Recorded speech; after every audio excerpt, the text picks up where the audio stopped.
जो मुआहदा करार पाया उसे तहरीक लब्बैक पाकिस्तान के अमीर हाफिज साद हुसैन रिजवी की भी ताईद व हिमायत हासिल है। ये किसी की फतह या शिकस्त नहीं है, ये पाकिस्तान की फतह है। ये मुज़ाकरात किसी जबर और तनाव के माहौल में नहीं हुए। एक स्टीयरिंग कमेटी बनाई गई है कि जो इसकी निगरानी करेगी।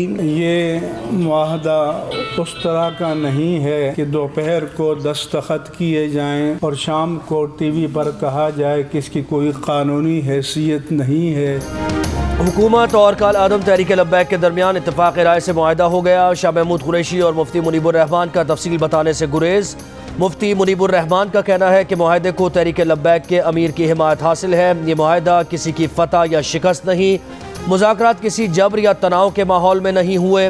मुआहदे पर अमल दरामद के लिए वज़ीर मुमलिकत अली मोहम्मद खान की सरबराही में स्टीयरिंग कमेटी बना दी गई है। मुफ्ती मुनीब कहते हैं कि हफ्ते 10 दिन में नताइज सामने आ जाएंगे। ये मुआहदा ऐसा नहीं कि दोपहर को मुआहदा करके शाम को इससे लोग फिर जाएं। प्रेस कॉन्फ्रेंस के अख्ताम पर जाते जाते मुफ्ती मुनीब ने काल आदम TLP की बहाली की पेशगोई कर दी।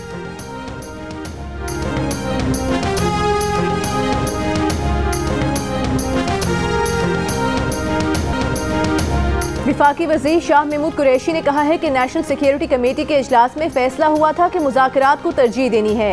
अमन और बेहतरी का रास्ता तलाश किया गया है, इंतशार में पाकिस्तान का फ़ायदा नहीं।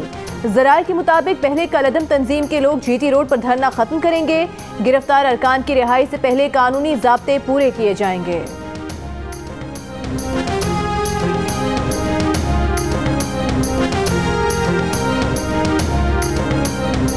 काल आदम तंजीम के कारकुन वज़ीराबाद में मौजूद। मुजाहिरीन ने सामान बांध लिया। जमात की क़यादत के ऐलान का इंतज़ार। रास्ते बंद होने के बायस कई रोज़ से गुजरावाला वज़ीराबाद समेत पंजाब के मुख्तलिफ शहरों में निज़ाम ज़िंदगी मफलूज। कंटेनर्स में पड़ा माल ख़राब होने लगा। दरिया के पुल बंद होने के बायस शहरी कश्तियों में सफ़र करने पर मजबूर। पंजाब के कई शहरों में ताहाल इंटरनेट सर्विस भी बंद। जेहलम में भी 7 रोज़ से सड़कें बंद। शहरियों को परेशानी का सामना। रावलपिंडी में फैज़ाबाद इंटरचेंज से सदर तक मरी रोड बंद की गई है।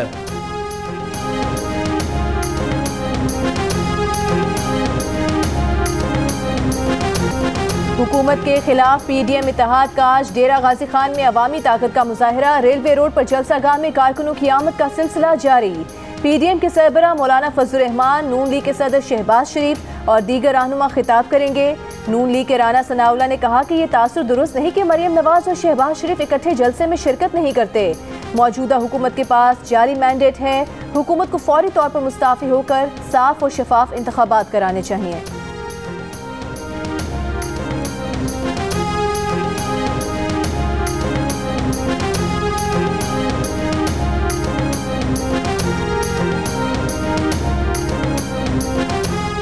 महंगाई पर हुकूमत के खिलाफ आज भी नून लीग, पीपल्स पार्टी और दीगर सियासी जमातें सड़कों पर। इस्लामाबाद में PDM के तहत एहतजाजी मुजाहरा किया गया। हैदराबाद, लाड़काना, जैकबाबाद, ठकठा में भी एहतजाजी मुजाहरे।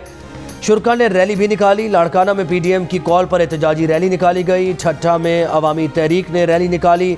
खवातीन और बच्चे भी शरीक। लोअर दीर में पीपल्स पार्टी ने एहतजाजी मुजाहरा किया और रैली निकाली। मुल्तान में चौक कचहरी पर पीपल्स पार्टी का मुजाहरा। टैक्सिला में भी पीपल्स पार्टी ने महंगाई पर हुकूमत के खिलाफ एहतजाजी मुजाहरा किया।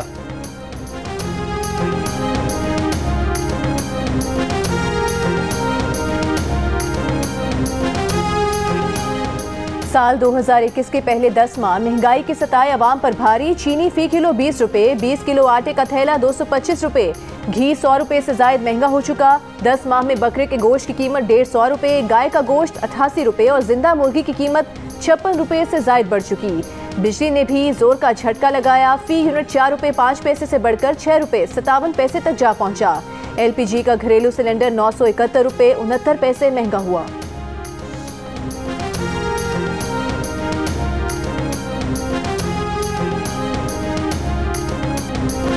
वफाकी वज़ीर मुराद सईद ने कहा है कि आज डेरा गाजी खान में अचार पार्टीज़ की मीटिंग है। सारे चोर इकट्ठे होकर इस्लामाबाद आ जाते हैं। आप अब्बू बचाओ तहरीक चला रहे हैं, इसमें अवाम कहाँ है, पाकिस्तान कहाँ है। अपोजिशन चीनी के मामले पर हुकूमत को निशाना बनाती है। शुगर मिल्स इमरान खान की नहीं, शरीफों और जरदारी की है। नवाज शरीफ ने अपनी जेबें भरने के लिए बिजली के मुआहदे किए।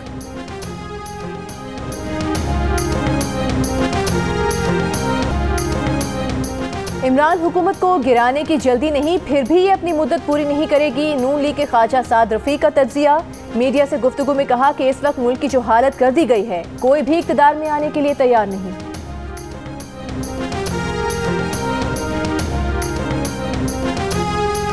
वज़ीर आज़म के नुमाइंदा खुसूसी ताहिर अशरफी कहते हैं, गुज़श्ता रोज़ वज़ीर आज़म के साथ मीटिंग से किसी को बाहर नहीं भेजा गया। फवाद चौधरी और वो उस मीटिंग में थे ही नहीं, तो वज़ीर आज़म उन्हें कैसे बाहर भेज सकते हैं।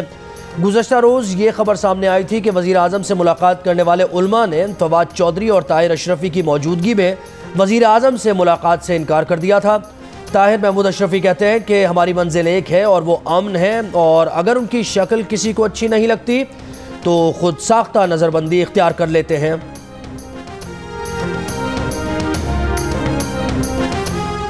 वज़ीर इत्तलात फवाद चौधरी ने सोशल मीडिया पर अदीम हाशमी के अशार ट्वीट कर दिए। लिखा, मुफाहमत न सिखा जब्र नारवा से मुझे, मैं सरबकफ हूँ लड़ा दे किसी बला से मुझे। मुस्लिम लीग नून के रहनुमा तलाल चौधरी ने रद्द अमल जाहिर करते हुए कहा कि फवाद साहब, शेर पढ़ने से बंदा इनकलाबी नहीं बन जाता। इनकलाबी बनने के लिए किरदार बनाना और दिखाना पड़ता है। एक रियासती रेड बाकी थी, आज खुफिया मुआहिदे पर वो भी। इन्ना लिल्लाहि व इन्ना इलैहि राजिऊन। डेंगू मच्छर के वार तेज, लाहौर में 2 अमवात, इस्लामाबाद में भी एक मरीज इंतकाल कर गया। वफाकी दारुल हुकूमत में मजीद 100 से ज़ायद अफराद डेंगू से मुतासर। पंजाब में 550 से ज़्यादा अफराद में वायरस की तस्दीक। 385 लाहौर से रिपोर्ट हुए। खैबर पख्तूनख्वा में डेंगू से 319 अफराद बीमार पड़ गए।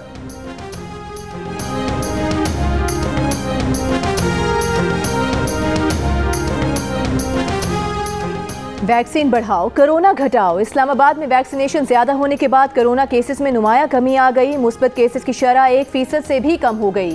मुल्क भर में मुस्बत केसेस की शरह 1.5% पर बरकरार। 24 घंटों के दौरान 11 मरीज इंतकाल कर गए।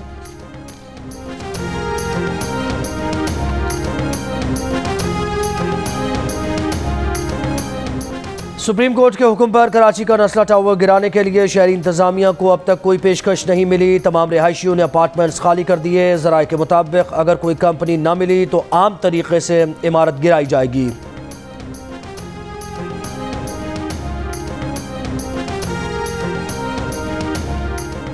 खबरदार होशियार, कराची में रवा बरस दर्जा हरारत 74 बरस में सबसे ज्यादा रहा। माहौलियाती माहिरीन ने खबरदार किया है कि अगर सूरत हाल यही रही तो कराची 2060 तक मुकम्मल ज़ेरे आब आ सकता है। बरतानवी हाई कमीशन के मुताबिक पाकिस्तान और बरतानिया कुराए अर्ज़ के सरसब्ज़ मुस्तकबिल पर मिलकर काम कर रहे हैं। बरतानिया की मेज़बानी में मौसमियाती तब्दीली पर कॉन्फ्रेंस ग्लासगो में शुरू।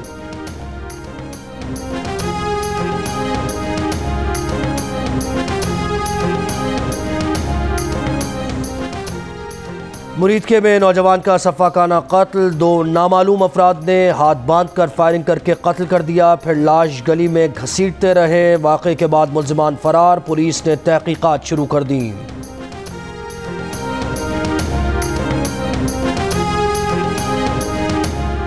T20 वर्ल्ड कप में अफगानिस्तान का नामीबिया को जीत के लिए 161 रन का हदफ। आज के दूसरे मैच में भारत और न्यूजीलैंड की टीम्स के दरमियान मुकाबला होगा। अगर न्यूजीलैंड टॉस जीत गया तो I think that is gonna be a huge blow for Indian cricket. पर जैसे शुएब ने एक बात किया ना, आउट ऑफ द बॉक्स, मुझे ये लगता है हमारे पूल में से पाकिस्तान और अफगानिस्तान सेमीफाइनल के लिए क्वालिफाई करेंगे। रावलपिंडी एक्सप्रेस शुएब अख्तर कहते हैं, न्यूजीलैंड टॉस जीत गया तो भारत मुश्किल में होगा। अफगानिस्तान के हाथों भारत रुस्वा और टूर्नामेंट से बाहर होता नजर आ रहा है। मुश्ताक अहमद ने कहा कि उनके ख्याल में पाकिस्तान और अफगानिस्तान सेमीफाइनल में आएंगे। शेन वॉर्न ने T20 वर्ल्ड कप फाइनल में भी पाक भारत टाकरे की पेशगोई कर दी।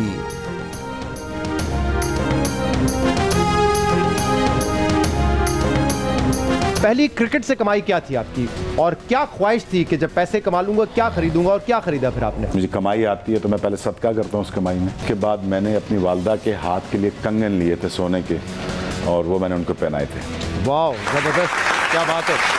यूथ वर्ल्ड कप के लिए ना सिलेक्ट हुए थे, हम ऑस्ट्रेलिया जा रहे थे। हमें 5000 रुपये का चेक दिया था। 5000 रुपये का चेक पूरे टूर का? तो मैंने उस 5000 रुपये की ना शॉपिंग की थी, क्योंकि जीन्स ली थी, शर्ट वगैरह ली थी, इस तरह की। और प्रोग्राम जश्न क्रिकेट में साबिक टेस्ट क्रिकेटर्स शुएब अख्तर, इंजमामुल हक और मुश्ताक अहमद ने क्रिकेट से अपनी पहली कमाई के किस्से छेड़ दिए। शुएब अख्तर ने बताया कि उनकी क्रिकेट से पहली कमाई 12,000 रुपये थी, जिससे उन्होंने अपनी वालिदा के लिए सोने के कंगन खरीदे। इंजमामुल हक ने बताया कि उन्हें यूथ वर्ल्ड कप में जाने से पहले 5,000 का चेक मिला था, जिससे उन्होंने ढेर सारी शॉपिंग की। मुश्ताक अहमद ने बताया कि उनकी क्रिकेट से पहले कमाई 25,000 रुपये थी, जिससे उन्होंने बाइक खरीदी थी। सिकंदर बख्श ने बताया कि उन्होंने 1,000 रुपये की पहली कमाई से किसी और के लिए परफ्यूम खरीदा था।